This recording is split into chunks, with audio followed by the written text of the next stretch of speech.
On the other end of that, Crow Country.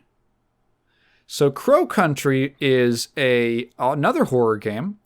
It is a throwback to PS1, Sega Saturn style horror games, specifically Silent Hill. There is like literally an overt Silent Hill reference in the first room of the game, with a reference to like the protagonist of Silent Hill 2. It's like there's a letter from a random character who like happens to have the same name, like James something like that. And Crow Country is a game that is about a police officer named Mara going into an abandoned theme park, which has been, so there's something shady going on. There's a creepy atmosphere, and then boom, it turns out it's a type of story that I like a lot. I love stories about humans digging and mining in the earth and finding some shit that they weren't supposed to. And there's horrifying flesh monsters who could be mutants or from the like mud monsters, who knows? And they want to kill you. So this is a abandoned theme park in disrepair, overrun with monsters, and even worse, it's in Atlanta. Take that in for a second. So this game has like a very charming art style. It's a clear send up to Silent Hill, but it actually reminds me a lot more of Final Fantasy VII, but more round. Like the in-game models Final Fantasy VII, where they're kind of like squashed. They're kind of like squashed, kind of chibi characters. But in Crow Country, it is much more round and softer, I suppose. Another thing about this game, heads up, it was meant to be played on a controller. I do not have a controller on hand. So at first, I tried to use the keyboard controls. The keyboard controls are pretty bad. They are very awkward, and okay, this is the worst part of the game, and it's a gripe that's either minor or major depending on who you are. But I was looking at the keyboard controls, and so first of all, the game never tells you what the keyboard controls are. The button layout is purely just like all the symbols are controller buttons. I had to figure out what keys they corresponded to on my own. And there were certain buttons I could never find what they were supposed to be, and I swear I hit every single button on the keyboard. And I looked at the controls and I was like, even the ones that I know, even what I can figure out, you could have come up with a better control scheme than this for keyboards. It's essentially like you've got tank controls, which are done with your WASD. You can rotate the camera around, and then you have a couple functional buttons. You've got like A and B for, accept, decline, interact, that kind of stuff. The general purpose buttons. There's a flashlight button and a button for the menu, I believe. And then there's a run button and an aim button for your gun. And aiming switches to a different control scheme. The controls are set up super weird on keyboard. Namely, so I thought it was actually kind of funny that A and B are mapped to K and L, because that's actually what I mapped those same buttons to on, like, whenever I set up an emulator. Like, that's always been my index. I'm a self-taught, like, typist. So my hand is always, my right index finger is always rested most naturally on the K key and not the J key. So that's what I always bind it to be like my A button. Rotating the camera for some reason is O and P. Really weird. What was even the menu button? It was like M or something. And then aiming was with the space bar, which actually I think would be okay. I would put and then what was the run button? I don't even know if I ever found the run button. I would put, the way that I would do it is just keep the WASD keys for movement, map the camera rotation to left and right shift. Specifically rotate left and rotate right. Keep K and L as like A and B, and then change flashlight and menu to I and O. Those are what I usually map the other two buttons, like face buttons, to when I set up my emulators. Map the run button to like, I don't know, J or semicolon or something that you can easily hit. You can actually probably map the map button to like one of the face button stand-ins, and then keep aiming on spacebar so that you can, because you got to hold the button down, and then I think that would work. It's because your thumb's going to be free to hit that. I think that could work. But as it stands, the keyboard controls are way too awkward for me to use. So I actually played this game on my leverless. Which wasn't perfect, but it was much better.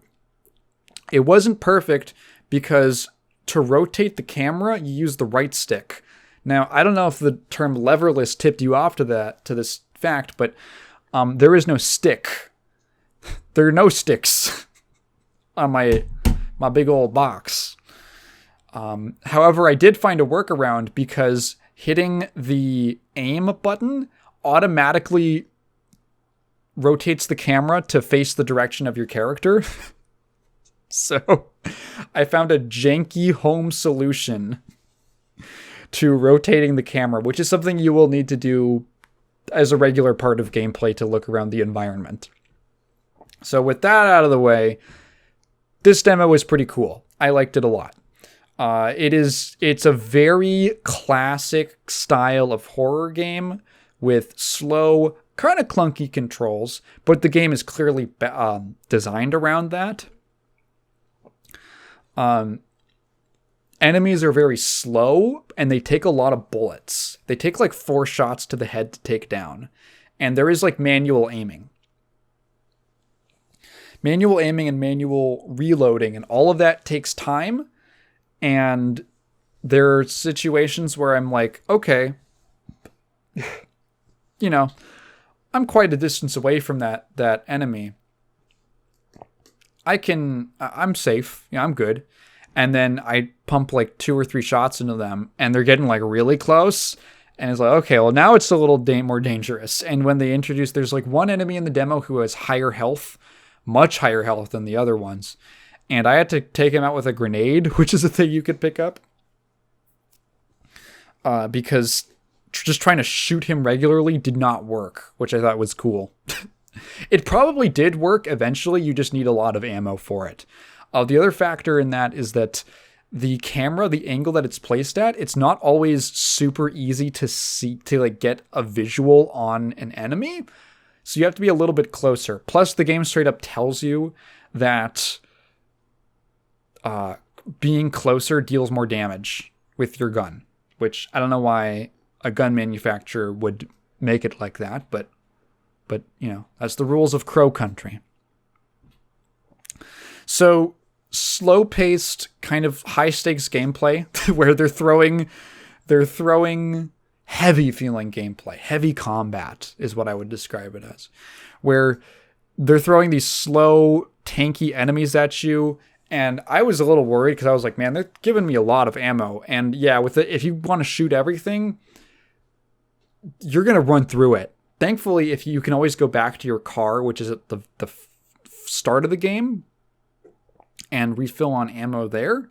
But there's a limit. You can have like 16 shots total in terms of stuff that's loaded and stuff you have in reserve. And you can't take any more than that just from your car. You got to find it. So there's that broken up with, or I would say the combat kind of punctuates the regular gameplay, which is exploring the park, finding these puzzles, solving the puzzles. It's again that classic style of almost like investigative puzzle solving, where you find something that doesn't have an immediate solution, like, oh, there's an item missing from here. And on your map, there's a good map. It'll actually circle rooms with unsolved puzzles, which is very useful. So sometimes you run into a room and there's 2 or 3 things that you can't really do anything with.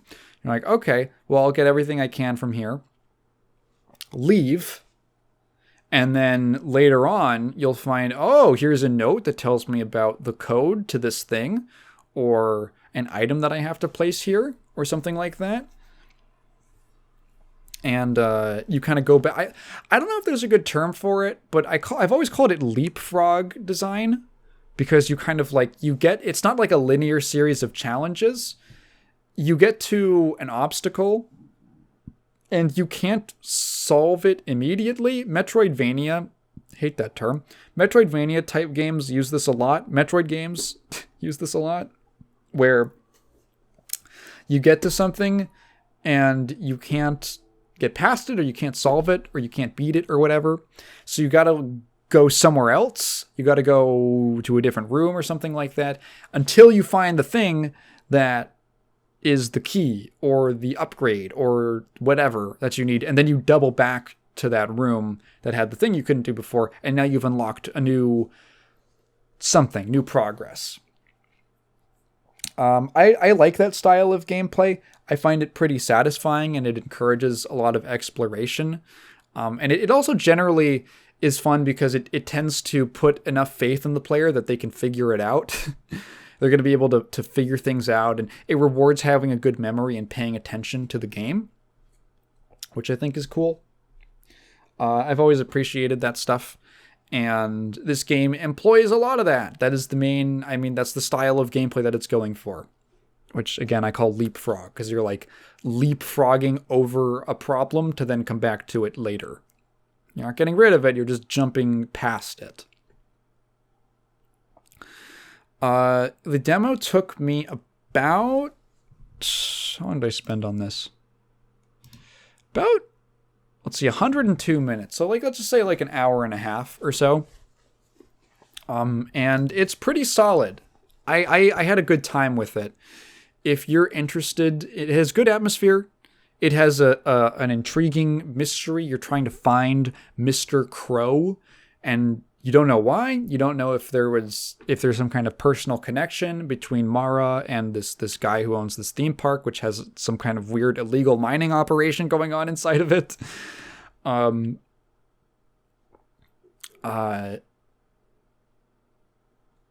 Yeah, if you're into that style of game, or that Silent Hill kind of original, Resident Evil 1 through 3 type of gameplay and combat and the way that it feels, it's not fixed camera angles.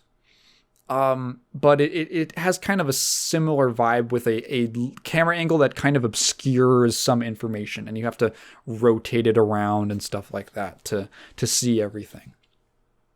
Definitely check it out. It's really cool. Play it with a controller.